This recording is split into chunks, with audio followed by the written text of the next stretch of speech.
இந்த கதை ஸ்பெயினின் சின்ன ஊர் பாஸ்டன் அருகிலுள்ள ஒரு காட்டில் தொடங்குகிறது. எங்கு ஒரு இளம்பெண்ணின் உடல் ஒரு நதியின் அருகே கண்டுபிடிக்கப்படுகிறது. ஒரு மர்ம நபர் தொலைவில் இருந்து பார்வையிடுகிறார். போலீசு இன்ஸ்பெக்டர் அமாயா தலைமையில் காட்சிக்கு வருகை தருகிறார்கள் மற்றும் ஆதாரங்களை தேடத் தொடங்குகிறார்கள். கண்டுபிடிக்கப்பட்ட உடல் குறித்து அமாயா அதிக ஆழமான தகவல்களை பகிர்ந்து கொள்கிறார். அந்த பெண் முந்தைய இரவு மாயமானதாகவும் அவரது காலணிகள் சாலை ஓரத்தில் கிடைத்ததாகவும் கூறப்படுகிறது. போலீசுகள் உடலை ஆய்வு செய்து அவர் கயிற்றால் நசுங்கியிருக்க முடியும் என ஊகிக்கிறார்கள். உடலின் பல்வேறு விவரங்கள் போலீசுகளை ஆச்சரியப்பட வைக்கின்றன. பெண்ணின் மேக்கப் அலுவலகம் கழுவப்பட்டது, மிருக முடிகள் அவருடைய முடியுடன் கலந்திருக்கின்றன மற்றும் ஒரு பாரம்பரிய சுவீட் அவரது முடியின்றி சுயபுரட்சி பகுதியில் மூடப்பட்டிருக்கிறது. உடல் மீது குற்றம் புரிந்து வன்முறை செயல்கள் எந்தவொரு அடையாளமும் இல்லை, ஆனால் அவரது கைகள் இயல்பற்ற நிலையில் இருக்கின்றன. அருகில் கிடைத்த பை, அதில் ஒரு எஃகுண்டு யோ என்று பெயரிடப்பட்டு அவர் வயது 13 மட்டுமே ஆகும். இந்த உடலை ஆராய்ந்து பார்த்தது அமாயாவுக்கு முந்தைய ஒரு வழக்கினை ஞாபகப்படுத்துகிறது. அது காலர் என்னும் பெண்ணின் உடல் 1 மாதமும் அரைக்கு முன்னர் கொல்லப்பட்டது. அப்படியே நேரடியாக கேள்விகளை கேட்டுவிட்டு கார்ல வின் பாய் ஃப்ரெண்ட் பேசினாங்க. அவர் சொல்றார், பாரு காலா கொஞ்சம் ரஃப் ஆக இன்டிமேட் ஆக இருக்க விரும்பினாலாம், ஆனால் அவளுக்கு அவர் ஹர்ட் பண்ணி இருக்க மாட்டாராம். பிறகு டெஸ்ட் ரிசல்ட்ஸ் வந்ததும் அது சொல்றது காலா மற்றும் இனோ இருவரும் ஒரே ரோப்பால் கொல்லப்பட்டாங்களாம். இது சீரியல் கில்லர் வேலையா இருக்கு என்று சுட்டிக்காட்டுது. அமாய முன்பு FBI-யில் வேலை பார்த்தவராயிருந்திருந்தால் அவங்க இப்ப கேஸ் சார்ஜ் பிடிக்கப்படுறாங்களாம். பஸ்தான் அவங்களுடைய ஹோம் டவுனாக இருக்கு. அங்க அமாய காலா மற்றும் இனோ விஷயங்களை கம்பேர் பண்ணுறது தொடருது. இருவருடைய பிரைவேட் ஏரியாஸ் மேல ஒரு கவர் இருந்திருக்கும் மற்றும் அவங்களுடைய ஹேர் அனிமல் ஹேர் கலந்திருந்திருக்கும். பிறகு அமாயா தன் சைல்ட்ஹுட் ஹோம்ல என்கிரிசி அது படவும் சிஸ்டர் ரோசாவுடன் தங்குகிறார். அது ஹோம் டவுன் பேக் போயிட்டு அவங்க குழந்தை பருவ ஞாபகங்களை அழைக்குது. அவங்க அம்மா ரொசாரியோ எப்படி அபியூஸ் பண்ணி இருந்தாங்க என்பது குறிப்பாக. அடுத்த நாள் அமாயா மற்றும் ஆஃபீஸர் ஜோனா நான் இனோ வின் ஃபியூனரல் அட்டெண்ட் பண்ணிட்டு இருக்கப்போ ஒருத்தர் கிரேவ் ஸ்டோன்ஸ் இடையே ஒழிஞ்சு நிக்கிறத கவனிச்சாங்களாம். அவங்க அந்த நபரை சேஸ் பண்ணி கடைசியில் யார் தெரியுமா? ஹேய், நம்ம ரோசாவின் ஹஸ்பண்ட் ஃப்ரெட். அமாயா கிட்ட இருந்தாலே செம டென்ஷனாம். அதுக்கும் மேல ரோசாவுடன் சண்டை போட்டிருந்தாரு, அதனால பயந்துட்டு ஓடிட்டாராம். இப்போ அமாயா அவங்க அக்கா ஃப்ளோரா கிட்ட போறாங்க. அவங்க தான் குடும்ப பேக்கரி பிசினஸ் ஓட்டிக்கிட்டு இருக்காங்க. அங்கே ஃப்ளோரா அந்த ட்ரெடிஷனல் ஸ்வீட் சாப்பிட்டு அது ஹை குவாலிட்டி இன்கிரீடியன்ஸ் வச்சு வுட் ஃபயர்ட் அவன்ல செய்யப்பட்டதுன்னு சொல்றாங்க. அப்படி செய்யப்பட்ட ஸ்வீட்டுகள் எந்தெந்த கடைகள்ல கிடைக்கும்னு நாளைக்கு லிஸ்ட் கொடுக்க சொல்றாங்க. அதன் பின்னால அமாயா ஸ்டேஷனுக்கு போகும்போது ஒரு உமன் தன்னோட மிஸ்ஸிங் டாட்டருக்காக சத்தமா கத்துனாங்க. உடனே அமாயா போலீஸ் ஸ்டேஷன் கூப்பிட்டு காட்டுக்குள்ள தேடுகிறாங்க. அங்க தேடும்போது போலீஸ்காரங்க அந்த அனிமல் ஹேர் பத்தி ஜோக் அடிக்கிறாங்க. அமாயா வீட்டுக்கு திரும்பும்போது அவளை ஆச்சரியப்படுத்தியது ஜேம்ஸ், அவள் காதலர். அவன் அசாரியமாக விசிட் செய்ய வந்திருந்தான். அவன் செய்திகளில் எல்லாம் பசாஜுவான் குறித்து பேசும் மக்கள் கதை கேட்டு அது யாரென்று தெரியாமல் குழப்பமடைந்தான். அமாயா விளக்கினால் பசாஜுவான் பிட்டு போட்டு கூர்முடி அணிந்த மிக உயரமான மனிதன் போன்ற ஒரு ஜீவன், பிக்புட்டுக்கு ஒத்தவன் என்று. அவனை கொலைக்காரன் என்று குற்றம் சாட்டுவது அவளுக்கு மிகவும் மன வருத்தம் ஏற்படுத்தியது. ஏனெனில் பசாகன் காட்டின் பாதுகாவலர் என்று நம்பப்படுவான். படுக்கைக்கு ஏற்பாடு செய்யும் போது ஜேம்ஸ் அமாயாவிடம் கேட்கிறான், ஏன் அவள் சிறுவயதில் அவள் குடும்பத்துடன் இல்லாமல் அவள் அண்ணியுடன் வாழ்ந்தாள் என்று. அமாயா அந்த கேள்வியை தவிர்த்தாலும் மனதுக்குள் வலியான நினைவுகள் பொங்கி வந்தன. ஒரு பிளாஷ்பேக்கில் ரொசாரியோ அமாயாவின் அம்மா வன்மமாக அவள் தலைமுடியை வெட்டும் காட்சி காட்டப்படுகிறது. யார் அவளுக்கு அமைந்திருந்தார் என்பதை காட்டி அதனால் அமாயாவுக்கு ரத்தம் வந்து பாதிப்படைந்தாள். ஓஹோ, இந்த கதையில் ஆமையா அவங்களுடைய சோக நினைவுகளால உறக்கமே வராமல் கிடந்தாங்க. மழையை ரசிக்கும் நோக்கமா ஜன்னலுக்கு போய் நின்ன போது ஷாக் ஆயிட்டாங்க.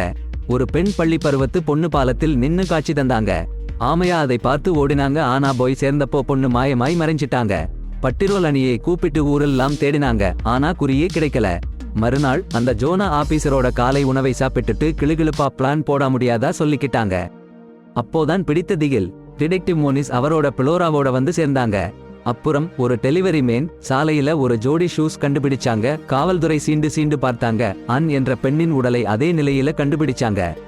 டாக்டர் கணக்குப்படி அவங்க விட்டாங்கள சுமார் 24 மணி நேரம் முன்னாலதான் மரிச்சிருக்காங்க. அதனால ஆமையா பார்த்த பொண்ணோட சம்பந்தம் இல்லை.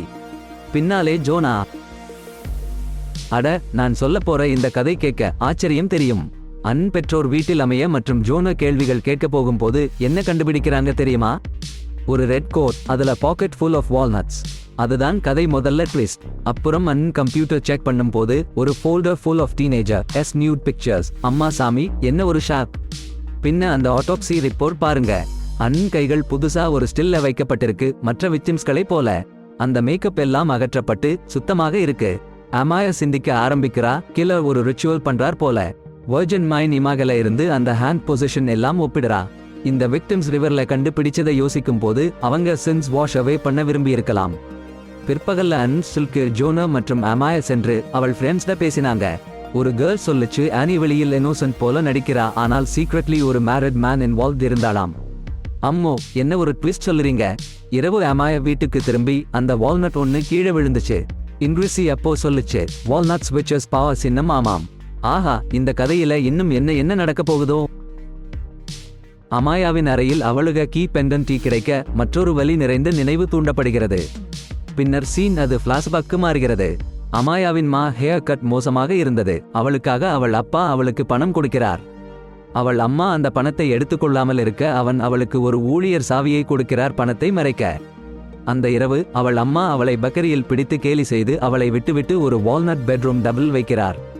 நிகழ்காலத்தில் திரும்பும்போது அமாயா மற்றும் ஜோனா ஓய்வு பெற்ற போலீஸ் சீஃபை சந்திக்கின்றனர். அவர் ஃபாரின் கேர்ள் டெரேசா பற்றிய ஒரு வழக்கை நினைவு கூர்கிறார். அவள் கேண்டி லெக்ஸில் கொண்டு கழுத்தில் கட்டப்பட்டு ரிவர் அருகே இறந்து கிடந்தாள். அவளின் ஹேர் சீராக கோம் செய்யப்பட்டிருந்தாலும் அவள் ஃபாரஸ்ட் வழியாக இழுக்கப்பட்டிருந்தாள். சில நிமிடங்கள் கழித்து மற்றொரு கேர்ள் சிமிலர் நீட்லி கோம்ட் ஹேருடன் அதே நிலையில் கண்டுபிடிக்கப்பட்டாள். மேலும் அதே அம்சங்களுடன் பல கேர்ள்ஸ் வெவ்வேறு இடங்களில் தோன்றினர், ஆனால் எந்த க்ளூஸ் அல்லது சுஸ்பெக்ட்ஸும் கண்டுபிடிக்கப்படவில்லை. அடடே, ஆச்சரியமான ட்விஸ்ட் தான். அமையா அவங்களோட ஃபேமிலி பேக்கரில இருந்துகிட்டு தான் பார்த்தாங்க. அவங்களோட எல்டர் சிஸ்டர் ஃப்ளோரா அவங்களுக்கும் அந்த விக்டோர்மிடையே மோதல் நடந்தது. பிறகு ஃப்ளோரா அமையாவிடம் லிஸ்ட் ஆஃப் ஸ்டோர்ஸ் லிஸ்ட் மற்றும் ஃப்ளவர் மாதிரி ஒன்றை கொடுத்தாங்க. மீண்டும் வெளியே வந்து பார்த்தா அமையா அவங்களோட பிரதர் இன் லோ விக்டர் சந்திச்சாங்க. அவங்களுக்கு விசாரிக்கும் போது ஒரு ஷாக்கிங் கால் வந்தது. அது உடனே அமையா அவங்களோட நண்பர் ஃப்ரெடி எஸ்ஹுஸ போய் சேர்ந்தாங்க. அவர் கதவை யாரும் திறக்கவில்லை. ஜன்னல் வழியாக உள்ளே பார்த்தபோது ஃப்ரெடி தற்கொலை முயற்சி செய்திருக்காங்க. அமையா கதவை உடைத்து உள்ளே போனாங்க. ரோப் வெட்டிட்டு ஃப்ரெடி கையில் கிடந்த நோட் எடுத்தாங்க. அந்த நோட்ல ஃப்ரெடி அவங்களோட லவ் ஆனி பற்றி எழுதியிருந்தாங்க. ஹாஸ்பிடல்ல இருந்து டாக்டர் கூறினார், ஃப்ரெடி தான் தற்கொலை முயற்சி செய்திருக்காரு, காயம் போராட்ட வகையில் இல்லை.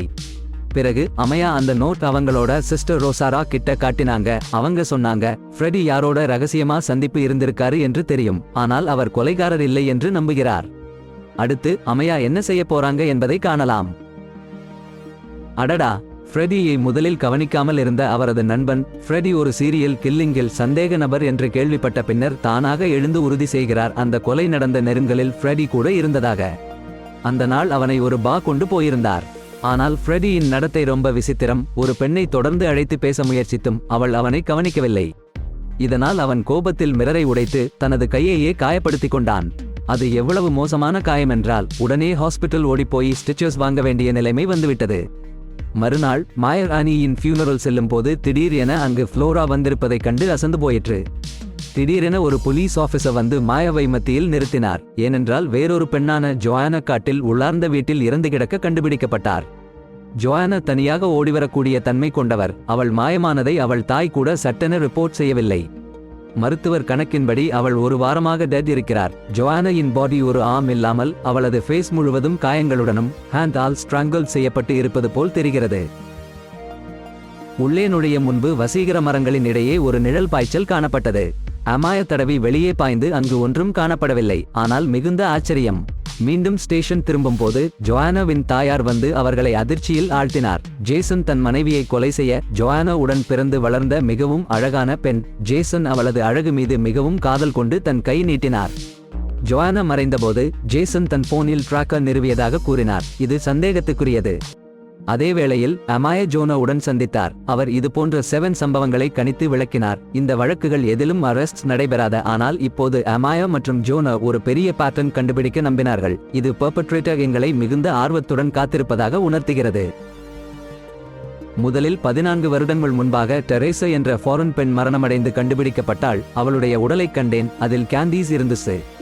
ஆனா வருஷங்கள் போக போக இந்த கில்லர் இன்னும் வயலண்ட் ஆயிட்டான். ஜோனா நினைக்கிறான், இந்த கில்லர் கெட்டவங்களா பஹேவ் பண்ணற கேர்ள்ஸ் டார்கெட் பண்ணி அவங்களுக்கு ஒரு லெசன் கற்றுத்தரணும்னு நினைச்சிருக்கான். அப்புறம் ஒரு லாங் கேப் வந்துச்சு. பின்னாடி மறுபடியும் தொடங்கினான். அந்த மாதிரி லாஸ்ட் இயர் ஒரு கில்ன எல்லாரும் நினைச்சாங்க ஒரு கிளிஃப்ல இருந்து ஃபால் ஆயிட்டாங்க. அவளோட ஹேர் சீரா இருந்துச்சு, ஹேண்ட்ஸ் இருந்தது வர்ஜின் மேரி ஓட பொசிஷன் மாதிரி. அமாயவன் ஜோனு நினைக்கிறாங்க கில்லர் எல்லார்கிட்டையும் இந்த டெத்ஸ் நோட்டீஸ் பண்ணணும், ஃபியர் பரப்பணும்னு. அமாய ஜோனா கிட்ட நியூஸ் பேப்பர்ஸ் பார்க்க சொன்னா அந்த டவுன்ஸ் இடையே கனெக்ஷன் இருக்கான்னு. அடுத்த நாள் Joanna step father Jason unconscious கண்டுபிடிக்கப்பட்டார். கான்ஷியஸ் ஆவதும் ஜோஆனா அவன் அபியூஸ் பண்ணி இருக்கான்னு கன்ஃபெஸ் பண்ணினான். ஆனா கில் பண்ணியது இல்லைன்னு டினை பண்ணினான். அவன் சொல்றான் யாரோ அவனை அந்த ட்ரெயில்ல கொண்டு போய் வச்சுட்டாங்கன்னு.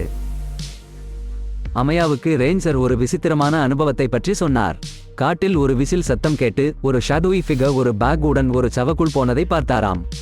அந்த ஃபிகரை அணுக முயன்றபோது அது திடீரென்று மாயமாகிவிட்டது. அமயா வீட்டுக்கு போனபோது அவளுடைய ஃபேமிலி டின்னர் மேசையில் சண்டையிட்டுக் கொண்டிருந்தனர். ஃப்ளோரா தீவிரமாக கில்லர்ன் பிஹேவியோரை கண்டித்து டீனேஜ் கிர்ல்ஸை கொல்லுதல் அவர்களை செயின்ஸ் ஆக்காது என்றார். அமாய சண்டையை அடக்க முயன்றாலும் ஃப்ளோரா பழைய விஷயங்களை எடுத்துக்கொண்டே பேசினார். அமயா அவர்களுடைய மாம் நோயாளியாக இருந்தபோது டோனி விட்டு சென்றதைப் போல. ஜேம்ஸ் அதிர்ச்சி அடைந்தார், ஏனெனில் அமாய் அவரிடம் அவருடைய மாம் இறந்துவிட்டதாகத்தான் கூறியிருந்தார். ஃப்ளோரா அமாயாவை அவமதிப்பும் பேசி விக்டோருடன் விடைபெற்றார். அப்போதுதான் அமாயாவுக்கு ஸ்டாடியோனிலிருந்து கால் வந்தது. அவர்கள் கிரைம் ஸ்டென்சில் கிடைத்த ஃப்ளவர் சாம்பிள்ஸ் மேட்ச் ஆகும். ஃப்ளவர் ஒன்றும் கிடைக்கவில்லை, ஒரே ஒரு சாம்பிள் மட்டுமே மீதமிருந்தது, அது ஃப்ளோராவிடமிருந்தே. அமாயா கவலையடைந்தார். அப்போதுதான் அவளும் ஜோனா டிடெக்டிவ் மோன்சி பார்க்கிறார்கள். இன்னைக்கு அவருடைய விடுமுறை நாளா இருந்தாலும் ஸ்டேஷனுக்கு வந்த ஃப்ரெடி ஒரு சில ரிப்போர்ட்ஸ் எடுத்துட்டு கிளம்பிட்டாரு. இது கொஞ்சம் சஸ்பிஷியஸ் தான். அப்புறம் என்ன தெரியுமா, ஃப்ளோரா என்ற பெண்ணோடு கேஃபே ஒன்னுல சந்திச்சா மாதிரி பார்த்திக்காங்க. அங்கிட்டு ரிப்போர்ட்ஸ் ஒன்னு கொடுத்தாரு. இத பார்த்த அமாயா மற்றும் ஜோனா இவங்க 2 பேரும் ஃப்ளோராயை கேட்ச் பண்ணிட்டாங்க. ஃப்ளோரா எதுவும் பேசாம இருக்க ஜோனா அவங்களை அரெஸ்ட் பண்ணிட்டாரு. நேருக்கு நேர் ஸ்டேஷன்ல போய் அமாய ஒரு ரிப்போர்ட் செக் பண்ணினா ஃப்ளோரா மலர் சாம்பிள் ஒன்னு மாற்றி இருக்காங்கன்னு புரிஞ்சுக்கிட்டாரு. ஃப்ளோரா கன்ஃபெஸ் பண்ணிட்டாங்களே, இத பண்ணது தன் பிசினஸ் பாதுகாக்காம பண்ணது இல்ல, எம்ப்ளாயீஸ் தவிர வேற எவரும் ட்ரபிள் இல்லாம வேலை பார்க்கணும்னு. இப்போ இங்கு மோதல் வந்துடுச்சே, ஆனா அது குறுகிய நேரத்துல முடிஞ்சிடுச்சு. ஏன்னா அமாயவோட பாஸ் ஆபீஸ் கூப்பிட்டாரு. இப்போ தெரியுமா முக்கிய விஷயம், பாஸ் கண்டுபிடிச்சிருக்காரு ஃப்ரெடியும் ஆனியும் என்ன ரிலேஷன்ஷிப் இருக்குன்னு. மேலும் ஃப்ளோரா மலர் மாற்று ட்ரிக் கூட தெரிஞ்சுக்கிட்டாரு. அமாய இத மற்ற காப்ஸ் கிட்ட சொல்லாம இருந்துச்சு. இப்போ பாஸ் ஒரு புது ட்ரபிள் கொண்டு வந்துட்டாரு. மோன்ஸ் கிட்ட கேஸ் கொடுத்துட்டாரு.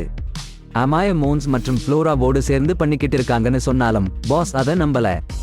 மோன்ஸ்வோட சைட் ஸ்டோரி தான் நம்புறாரு. ஓஹோ, கதை சூப்பரா போகுது. அமாய அந்த டிடெக்டிவ் கண்முன்னே ஃப்ளோரா பத்தி கேள்வி கேட்கும் போது தான் கதையில ட்விஸ்ட். அங்கிருந்து எல்லாரும் வேறொரு மிஸ்ஸிங் கேர்ள் தேட ஓடி போறாங்க. எதிர்பாராத நேரத்துல அமாய அவங்க ஃபேமிலி பேக்கரி போய் சைலன்ஸா ஒரு பழைய மெமரி நினைவுக்கு வருது. அவங்க ஃபாதர் கூட மணி வச்சிருந்த கீ அவங்க மதர் ரொசாரியோ அவங்கள திருடன்னு விழுந்து அடிக்க ஆரம்பிச்சு.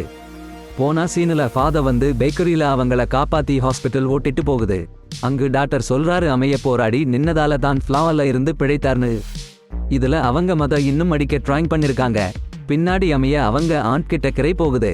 இப்போ அவங்க கரண்ட்ல மென்டலி இல் மத கிட்ட கிளினிக்ல சந்திக்க போகுது. ஹேய், இந்த ஸ்டோரியில எமடியோனம் எசிடமெண்டம் நிறைய இருக்கு. அமையா கிடப்பில் கட்டப்பட்ட ரொசாரியோவை கண்டுபிடிக்க அவள் அந்த கொலைகள் பற்றி கேட்கிறாள். ஆனால் ரொசாரியோ அவளை கடுமையாக இழிவுபடுத்தி தாக்க முயற்சி செய்கிறாள். வருத்தமடைந்த அமாய் அறையை விட்டு வெளியேறுகிறாள். ஒரு டாக்டர் விளக்குகிறார் என்ன, ஒரு நர்ஸ் தாக்கிய பின் ரொசாரியோவை கட்டி போட வேண்டியதாக இருந்தது என்று. மேலும் அவள் அமையாவின் பெயரை சொல்லி ஏபிசி பண்ணி இருக்காங்க என்றும் சொல்கிறார். டாக்டர் மேலும் கூறுகிறார் ரொசாரியோவின் பிரதர் இன் லா விக்டர் அவ்வப்போது அவளுக்கு ஃப்ளவர்ஸ் கொண்டு வருவதாக. அதே நேரத்தில் ஜோனா ஒரு ஓல்ட் நியூஸ் பேப்பர் போட்டோ இல் ஃப்ளோரா வை கண்டுபிடிக்கிறார். அமாய உணர்கிறார் ஃப்ரெடி அல்ல, விக்டர் தான் பிரதர் இன் லா என்று. உடனே ஜோனா அழைத்து மற்றவர்களுக்கு தகவல் சொல்கிறாள். ஆனால் கவனிக்க மோனேஸ் கேப் இல் இருக்க அழைப்பை மிஸ் பண்ணிட்டார். அடுத்த காட்சியில் மழையில் ரேஸ் செய்யும் போது அமாய கார் கிராஷ் ஆகிறது. அதே நேரத்தில் ஜோனா விக்டர் ஹவுஸ் வந்து பார்க்கிறார். அது எம்டி இருக்கு. அமாய வை அடைய முயற்சிப்பதுடன் அடடா என்ன கதைப்பா. அமையா தன் காரின் உடைந்து போன பகுதியில் மயங்கி கிடந்தார். அதே நேரத்தில் மோனஸ் அவர்களுடைய குகை உள்ளே பல ஹியூமன் போன்ஸ் உள்பட குழந்தைகளின் எலும்புகள், ஒரு பெண்ணின் துண்டான கையையும் கண்டுபிடித்தனர். இது நடக்கையில் விக்டர் தனது அடுத்த விக்டிம் உடன் ரிச்சுவலுக்காக அவரது முடியை சீரமைத்துக் கொண்டிருந்தார். இந்த சூழலில் அமையா ஒரு உச்சகட்ட விசில் சத்தம் கேட்டு விழித்தார். அவர் காரிலிருந்து இறங்கி பசா ஹவான் உடைய மர்மமான தோற்றத்தை பின்பற்றி ஒரு மர்மமான ஹவுஸ் வரை சென்றார். அந்த வீட்டில் அவரது பேரண்ட்ஸ் விரும்பிய பாடல் ஒன்று கேட்டதும் அவர் ஒரு கன் எடுத்து அந்த வீட்டை தேட ஆரம்பித்தார். பலரின் படங்கள் மற்றும் மர்டர் சம்பவங்கள் பற்றிய கிளிப்பிங்ஸ் கண்டுபிடித்தார். திடீரென்று விக்டர் அவரை தாக்கினார். ஒரு ரோலிங் பின் மூலம் அவரது கையை படுகாயம் செய்தார். மர்மமான கேர்ள் பற்றி கேள்வி கேட்டபோது விக்டர் விசித்திரமாக பேச ஆரம்பித்தார். அன்ஹோலி பிஹேவியர்ல அவரு சொல்லிட்டாரு. அவரு அவங்களுக்கு பியூரிட்டி கற்றுக் கொடுத்தாரு. அதை மாதிரி ஃப்ளோரா மற்றும் ரொசாரியோ போதித்தார். விசிட்டுறதுக்குள்ளே அமாய் அவரோட ஷாட் வச்சு கால்ல குத்திட்டா. அடுத்து விக்டர் அவங்க பின்னால ஓட பின்னால வந்து பிடிக்க முயற்சி பண்ணாரு. அப்ப அமாய மேலும் காயப்படுத்தி எஸ்கேப் ஆனா. பிறகு அவ மண்டே கேப்டிவ் கேர்ள் கண்டுபிடிச்சு அவங்கள கட்டி வச்சிருந்த கயிறுகளை அவிழ்த்து விடும் முயற்சியில இருந்தப்ப விக்டர் வந்து தாக்குறதுக்குள்ள ஃப்ளோரா 2 தடவை சுட்டிட்டா. பிறகு ஸ்டேஷன்ல அமர்ந்து அமாய மொத்த டைம் என்ன நடந்துச்சுன்னு விளக்கினா. விக்டரோட ஃபர்ஸ்ட் விக்டிம் டெரேசா அவரோட ஃபாரின் லைஃப் ஸ்டைல் அந்த டவுனோட ட்ரெடிஷன்ஸ் ஒரு பெரிய ஆபத்துன்னு 14 வருஷம் முன்னாடி நினைச்சு கொன்னுட்டார். அதுக்கப்புறம் கிடந்த கில்ட் அவர்ல ஆல்கஹாலிசம் தள்ளிடுச்சு. அதையே சமூகத்துக்கு சேவை பண்றோம்னு நினைக்கும் நியாயத்தோட ஈடுபடுத்திக்கிட்டார். அடுத்த 6 வருஷத்துல இன்னும் 8 கேர்ள்ஸ் களை கொன்னார். ஆனா ஃப்ளோரா அவரை சந்திச்சப்புறம் அவரோட ஆங்கர் கண்ட்ரோல் பண்ண உதவிட்டா.